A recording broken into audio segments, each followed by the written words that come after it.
بسم الله الرحمن الرحيم الحمد لله رب العالمين وأصلي وأسلم على أشرف الأنبياء والمرسلين نبينا محمد وعلى آله وصحبه أجمعين. ما بعد, donc la première personnalité Inch'Allah qu'on va voir durant cette série de cours qu'on va faire ensemble, ce sera l'homme qu'aimait le plus le prophète sallallahu alayhi wa sallam, l'homme qui était le plus proche du prophète sallallahu alayhi wa sallam et qui était le plus aimé de lui. Comment est-ce qu'il s'appelait? Abu Bakr. Comment il s'appelait? Abu Bakr, très bien. Abu Bakr, c'était un homme qui était particulier.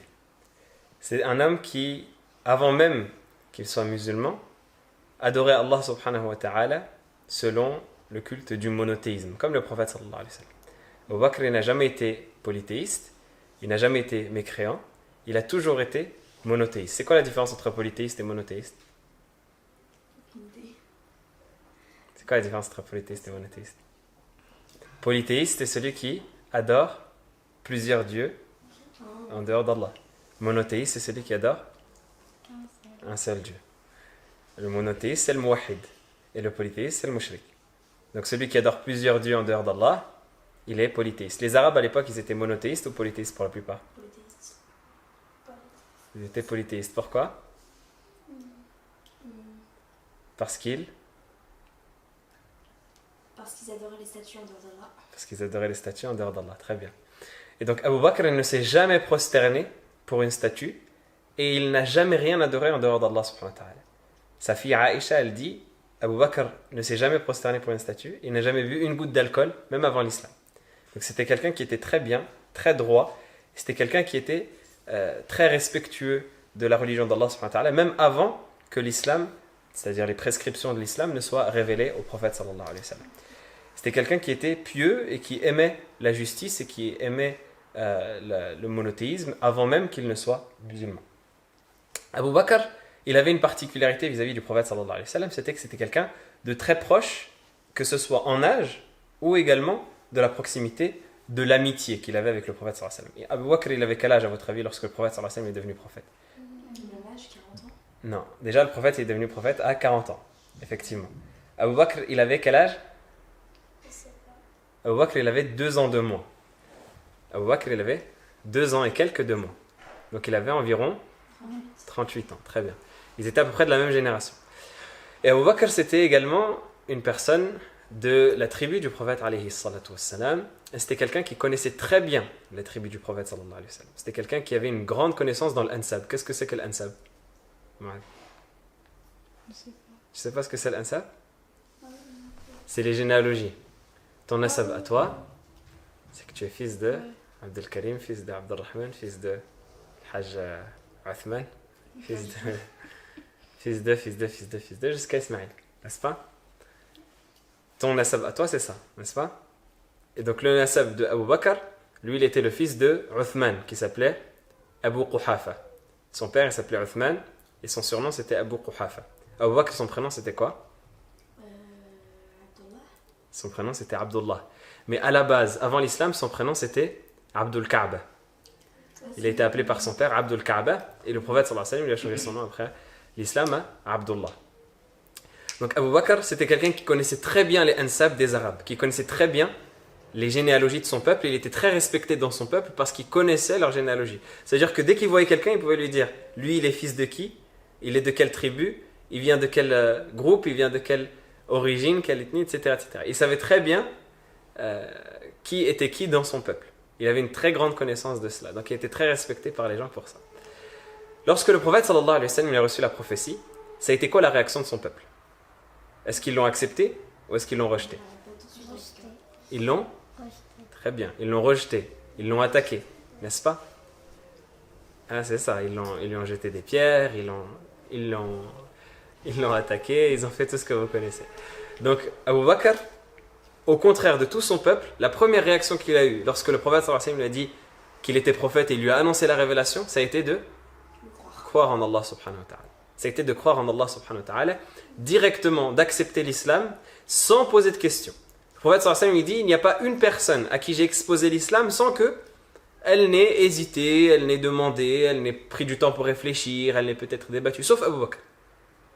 C'est une image, mais le seul ou le principal qui a accepté l'islam sans tergiverser, sans discuter. C'est quoi tergiverser? C'est débattre. C'est une personne a dit fais ça, tu dis non mais pourquoi? J'ai pas envie. Abu Bakr c'était le seul qui a accepté l'islam sans discuter. Directement le prophète sallallahu alayhi wa sallam lui a dit je suis prophète d'Allah, et il a accepté la religion de l'islam. Et non seulement il a accepté la religion de l'islam, mais en plus de cela, il est parti transmettre la religion d'Allah subhanahu wa ta'ala à ceux qu'il connaissait de son peuple et à ceux qu'il fréquentait. Et c'est ainsi que Abu Bakr, le jour de sa conversion, il a fait se convertir à l'islam 11 personnes. Parmi eux, il y avait Uthman ibn Affan. Et il y avait Talha aussi également. Il y avait Talha ibn Ubaydillah. Il y avait Uthman ibn Affan qui a été le troisième calife par la suite de l'islam. Donc pour vous montrer, Abu Bakr, dès qu'il a compris la ilaha illallah, qu'il connaissait déjà auparavant parce qu'il était déjà muwahhid, comme on l'a dit, il était déjà monothéiste, il adorait Allah subhanahu wa ta'ala selon le monothéisme, mais dès qu'il a reçu l'information du prophète sallallahu alayhi wa sallam qu'il était prophète, et bien directement il l'a cru. Et Abu Bakr, il était très sincère dans son islam et il était le premier à croire le prophète sallallahu alayhi wa sallam dans tout ce qu'il lui disait. Par exemple, il y a eu un épisode de la vie du prophète sallallahu alayhi wa sallam où le prophète alayhi salatu wa sallam, très bien, Isra al-Mi'raj, où le prophète sallallahu alayhi wa sallam a fait quelque chose d'extraordinaire pour l'époque. C'était quoi cette chose-là? C'était qu'Allah subhanahu wa ta'ala lui a fait faire un voyage de Al-Masjid al-Haram, pas dans le temps, dans l'espace, de Al-Masjid al-Haram jusqu'à Al-Masjid al-Aqsa. Al-Masjid al-Haram, c'est où? C'est la Mecque. La Mecque. Tu vois, c'est où en Arabie Saoudite maintenant? De Al-Masjid al-Haram jusqu'à Bayt al-Maqdis, Jérusalem. C'est où Jérusalem? Dans quel pays? Dans quel pays? Palestine. À Palestine. Faites attention à ce que vous dites. Hein? C'est de la Mecque à la Palestine. Le prophète sallallahu alayhi wa sallam a eu ce voyage-là en une nuit. À l'époque, c'était impossible. À l'époque, si tu prends un cheval et qu'il allait très rapidement, tu pouvais le faire peut-être en un mois.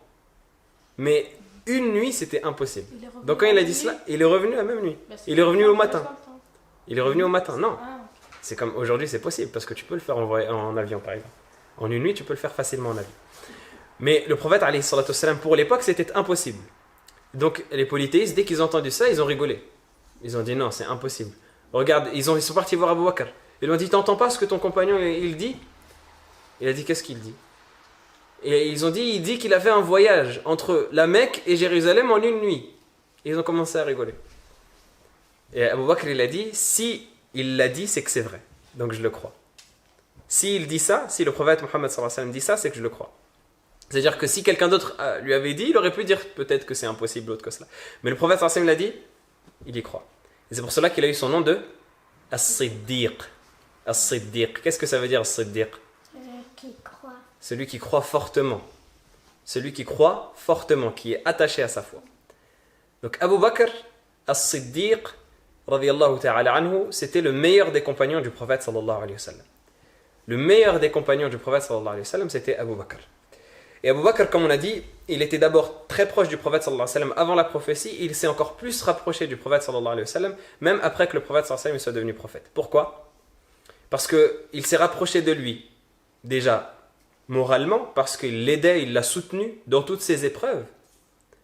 Le prophète sallallahu alayhi wa sallam, lorsqu'il a eu à faire l'hégire, l'émigration, est-ce que vous savez qui il a pris comme compagnon? Il a pris Abu Bakr. Vous savez ce que c'est l'hégire? Quand le prophète sallallahu alayhi wa sallam, il était à la Mecque et que les polythéistes, ils l'attaquaient et qu'ils lui en faisaient voir de toutes les couleurs, à lui et aux compagnons. Il les torturait, il les bloquait, il les privait. Pendant 3 ans, ils les ont privés de nourriture, ils les ont privés de commerce, etc. Ils ont vécu dans de grandes difficultés à la Mecque. Et donc Allah subhanahu wa ta'ala, il a ordonné aux croyants de se déplacer de la Mecque, de quitter la Mecque et d'aller vers une ville qui deviendra la ville de Médine. N'est-ce pas? Ça, c'est ce qu'on appelle l'hijra, c'est ce qu'on appelle l'hégire. Les compagnons, comme ils étaient affaiblis par les polythéistes, généralement, ils se déplaçaient en cachette. Ils allaient pour faire l'hégire en cachette, la nuit, ils prenaient leurs affaires doucement et ils s'enfuyaient. Et le prophète, alayhi salatu wassalam, il a attendu jusqu'à ce que tous les compagnons quasiment partent de la Mecque pour partir lui ensuite, seul avec qui? Avec Abu Bakr. Ça vous montre l'importance de cet homme-là en islam. Il est parti avec Abu Bakr faire l'hégire de la Mecque vers Médine. N'est-ce pas? Donc, le prophète alayhi salatu wassalam, a choisi la compagnie d'Abu Bakr parce qu'il savait que c'était quelqu'un d'utile à lui et c'était quelqu'un de bénéfique, c'était quelqu'un qui avait un bon comportement et donc qui ne trahirait pas le prophète sallallahu alayhi wa sallam, qui resterait avec lui, qui le soutiendrait, etc., etc. Et parce que c'était son ami. Et Abu Bakr, effectivement, il a eu ce comportement-là avec le prophète sallallahu alayhi wa sallam. Quand le prophète sallallahu alayhi wa sallam était sur sa monture, vous savez ce que c'est une monture? La bête sur laquelle il montait pour se déplacer, son chameau. Et qu'il traversait donc le chemin, Abu Bakr, des fois, il se mettait devant lui. Ensuite, il se mettait derrière lui. Le prophète sallallahu alayhi wa sallam, il lui a posé la question, il lui a dit, pourquoi est-ce que tu fais ça? Il a dit, Ya Rasulallah, parfois je suis devant toi pour te protéger des ennemis qui peuvent arriver. Puis je me souviens qu'il peut y avoir des ennemis qui arrivent par derrière, et donc je me mets derrière toi pour te protéger. Pour protéger le prophète alayhi salatu wassalam. Parce qu'il dit, des fois je me mets devant toi pour te protéger, pour t'ouvrir le chemin, mais je me souviens qu'il peut y avoir des ennemis qui t'attaquent par derrière, donc je me mets par derrière. Parce qu'il préférait lui se sacrifier, se mettre lui en bouclier, plutôt que le prophète sallallahu alayhi wa sallam soit touché. Il avait tellement peur pour le prophète sallallahu alayhi wa sallam, il voulait tellement protéger le prophète sallallahu alayhi wa sallam, que ça l'a attristé et que le prophète sallallahu alayhi wa sallam a dû le rassurer. Dans le verset que vous connaissez peut-être, dans Surat al-Tawbah, Allah subhanahu wa ta'ala il dit ثاني اثنين إذ هما في الغار إذ يقول لصاحبه لا تحزن إن الله معنا. Le deuxième de deux, c'est Abu Bakr. إذ يقول لصاحبه إذ هما في الغار, lorsqu'ils étaient dans la grotte de quelle montagne? Ça s'appelle comment la montagne où ils se sont cachés pendant 3 jours au moment de l'émigration? Non, c'est pas Hira. La montagne de Thawr, ça s'appelle. La montagne de Thawr. Lorsqu'ils étaient les deux dans la grotte et qu'ils se sont cachés, et que le prophète sallallahu alayhi wa sallam a dit à son compagnon, La tahzan, ne sois pas triste, inna Allah ma'ana, Allah est avec nous. Dans le hadith, il est dit que le prophète sallallahu alayhi wa sallam a dit à Abu Bakr, Ya Abu Bakr, ma baluka bithnayni, Allahu thalithuhuma. Que dis-tu de 2 personnes dont Allah est le 3e? C'est-à-dire Allah Azza wa Jalla est avec eux pour les soutenir. Donc Abu Bakr, il a protégé le prophète sallallahu alayhi wa sallam par sa propre personne jusqu'à arriver à Médine, jusqu'à arriver à la ville où le prophète sallallahu alayhi wa sallam allait s'installer, donc la ville de Médine. Et plus encore, il s'est rapproché du prophète sallallahu alayhi wa sallam parce qu'il a eu un lien avec lui, du fait qu'il lui a donné qui en épouse? Aïcha. Il lui a donné Aïcha qui était... C'était qui Aïcha? Sa fille. C'était sa fille, très bien. Aïcha, c'était la fille du prophète sallallahu alayhi wa sallam, c'était la fille d'Abu Bakr, pardon, radiyallahu ta'ala anhu, et il l'a mariée au prophète alayhi salatu wassalam pour avoir ce lien-là de proximité avec lui. Pour que maintenant, Abu Bakr et le prophète sallallahu alayhi wa sallam soient de la même famille. Abu Bakr, c'est devenu le beau-père du prophète sallallahu alayhi wa sallam de par le fait qu'il lui a marié sa fille à Aïcha. Donc Abu Bakr, c'était quelqu'un qui était connu pour être très généreux. C'était quelqu'un qui était riche et qui était très très très généreux au point où en islam, il n'y a personne qui a fait mieux que lui en termes de sadaqat. Vous savez qu'entre Abu Bakr et Omar, le deuxième compagnon de qui on va parler Inch'Allah, il y avait toujours une concurrence. Vous savez ce que c'est une concurrence? Quand chacun essaye de faire mieux que l'autre. Comme une concurrence entre Halima et Asma. Chacun essaye de faire mieux que l'autre. Donc Abu Bakr radiyallahu ta'ala anhu avait une concurrence constamment avec Omar, ou plutôt Omar avait une concurrence avec Abu Bakr. Puisque Omar essayait toujours de faire mieux qu'Abu Bakr. À chaque fois il essayait de faire mieux, et c'était Abu Bakr qui faisait mieux. Et un jour le prophète sallallahu alayhi wa sallam a dit, qui peut me ramener une somme d'argent pour m'aider? Pas pour lui, hein, pour l'islam. Le prophète sallallahu alayhi wa sallam ne demandait rien pour lui, mais pour aider l'islam, pour que ce soit une aumône pour les musulmans, etc. Vous savez ce que c'est une aumône, une sadaqa? Que ce soit de l'argent qui soit distribué pour les musulmans, etc. Omar al-Khattab, aujourd'hui, il a dit, aujourd'hui, je vais battre Abu Bakr à plat de couture. Je vais refaire quelque chose qu'Abu Bakr ne peut pas faire. Je vais prendre tout mon argent et je vais le couper en 2. Imagine tout ton argent. Tout ce que tu possèdes là dans ta maison, tu le prends, tu le rassembles et tu le coupes en 2. Et tu donnes la moitié en sadaqa. C'est quelque chose ou... Ouais. C'est quelque chose déjà, c'est immense. Imagine que tu as 1000 euros. Tu as 1000 euros, tu as travaillé pour avoir ces 1000 euros, tu as économisé pendant... Chaque fois que tu gagnais de l'argent pour l'Aïd, tu mettais de côté. Chaque fois que tu gagnais de l'argent pour Ramadan, tu mettais de côté. Jusqu'à que tu es arrivé à 1000 euros en suivant. Et là, on te demande une sadaqa. Qu'est-ce que tu fais? Tu prends ces 1000 euros, tu les coupes en 2. Tu donnes 500 euros pour une sadaqa et 500 euros, tu les gardes. C'est quelque chose d'immense. Donc Omar al-Khattab, lorsqu'il a fait ça, il a dit, c'est bon, Abu Bakr, il ne peut pas me battre. Il a dit, tiens, au messager d'Allah. Le prophète sallallahu alayhi wa sallam a dit, qu'est-ce que tu as laissé pour ta famille? Il a dit, je leur ai laissé la deuxième moitié. J'ai fait une moitié en sadaqa et une moitié pour ma famille. Abu Bakr il est arrivé. Qu'est-ce qu'il a donné en sadaqa? Tout. Il a donné une somme, et le prophète sallallahu alayhi wa sallam, il a vu la somme immense. Il lui a dit, qu'est-ce que tu as donné en sadaqa? Qu'est-ce que tu as laissé pour ta famille? Il a dit, je leur ai laissé Allah et son messager. C'est-à-dire qu'il avait donné tout son argent. C'était pas la moitié, c'était pas les 3/4, c'était tout son argent qu'il a donné en sadaqa. Jusqu'à ce que le prophète sallallahu alayhi wa sallam il a dit, ma nafa'ani malu mri'in ma nafa'ani malu Abi Bakr. Il n'y a aucun argent qui m'a été aussi utile pour la cause de l'islam que m'a été utile l'argent de Abu Bakr. Et Abu Bakr, il était très proche du prophète, alayhi salatu wassalam, très pieux dans ses prières, très pieux dans ses invocations, etc. Au point où Allah subhanahu wa ta'ala, il a évoqué à plusieurs passages dans le Coran, sans citer son nom, mais il parle de lui. Dans Surat Al-Layl, par exemple. Qu'est-ce qu'Allah subhanahu wa ta'ala dit? Qui connaît Surat Al-Layl? فَأَمَّا مَنْ أَعْطَى وَاتَّقَى وَصَدَّقَ بِالْحُسْنَى فَسَنُيَسِّرُهُ لِلْيُسْرَى. Quant à celui qui donne et qui est pieux et qui a cru en la bonne rétribution qui sera donnée aux gens, qui a cru au message et qui a cru en tout ce qu'il contient, nous lui faciliterons la bonne voie. Et c'est Abu Bakr qui est désigné dans ces versets. Selon ce que les savants du tafsir évoquent, c'est Abu Bakr qui est cité dans ces versets. Donc Abu Bakr, il était très proche du prophète sallallahu alayhi wa sallam, très pieux. C'était un grand adorateur qui pleurait énormément lorsqu'il se tenait en prière. Abu Bakr, lorsqu'il priait, quand il se rappelait d'Allah subhanahu wa ta'ala, il se rappelait des versets d'Allah subhanahu wa ta'ala, il réfléchissait sur le Coran, il pleurait au point où on n'entendait même pas sa voix tellement il pleurait fort. Jusqu'à ce que lorsque le prophète sallallahu alayhi wa sallam, il était malade de la maladie de laquelle il allait mourir, sallallahu alayhi wa sallam, et qu'il a voulu donner l'ordre à Abu Bakr de le remplacer dans la prière, Aïcha, sa propre fille, elle a dit « Ya Rasulallah, inna Aba Bakrin rajulun asif, idha qama maqamaka lam yusmi'in nasa min al-buka » Elle a dit, ô messager d'Allah, certes, Abu Bakr c'est quelqu'un de triste. C'est quelqu'un, quand il se tient debout en prière, il n'arrive même pas à avoir la voix qui va être intelligible. Il n'arrive même pas à faire entendre sa récitation aux gens, tellement il pleure. Pour vous montrer à quel point Abu Bakr était pieux, et c'était le plus savant parmi les compagnons. C'était celui qui connaissait le plus de choses parmi les compagnons. La preuve de cela, c'est que Abu Bakr, il comprenait des choses du prophète sallallahu alayhi wa sallam que personne d'autre ne comprenait. Lorsque le prophète sallallahu alayhi wa sallam, il allait mourir, il a fait un sermon où il a dit Allah a donné le choix à son serviteur entre l'au-delà et la vie d'ici-bas, et il a choisi l'au-delà. Imaginez, le prophète sallallahu alayhi wa sallam, il dit ça dans une khutbah. Vous comprenez quelque chose? Vous avez compris quelque chose? Safi, elle est intelligente, mashallah. Je connaissais déjà. Voilà, c'est parce que tu connaissais, t'as triché. Allah a donné le choix à son serviteur entre la vie d'ici-bas et l'au-delà, et il a choisi l'au-delà. Tous les compagnons, personne n'a compris, sauf Abu Bakr. Abu Bakr s'est mis à pleurer.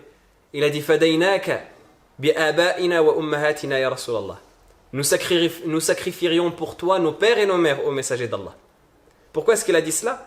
Parce qu'il a compris que le prophète sallallahu alayhi wa sallam, c'était un message d'adieu qu'il leur disait. Le prophète sallallahu alayhi wa sallam, comme elle a dit Safiya, c'était en vérité lui de qui il parlait, en disant que Allah il l'avait fait choisir entre l'au-delà et la vie d'ici-bas, et qu'il avait choisi l'au-delà, ça veut dire qu'il allait bientôt mourir. Abu Bakr, c'était quelqu'un de très intelligent, c'était quelqu'un de très pieux, et c'est pour cela que ça a été désigné comme successeur. Il a été désigné comme successeur après la mort du prophète sallallahu alayhi wa sallam, et c'est devenu le premier calife de l'islam qui est resté dans le califat pendant combien d'années, vous savez? Pendant?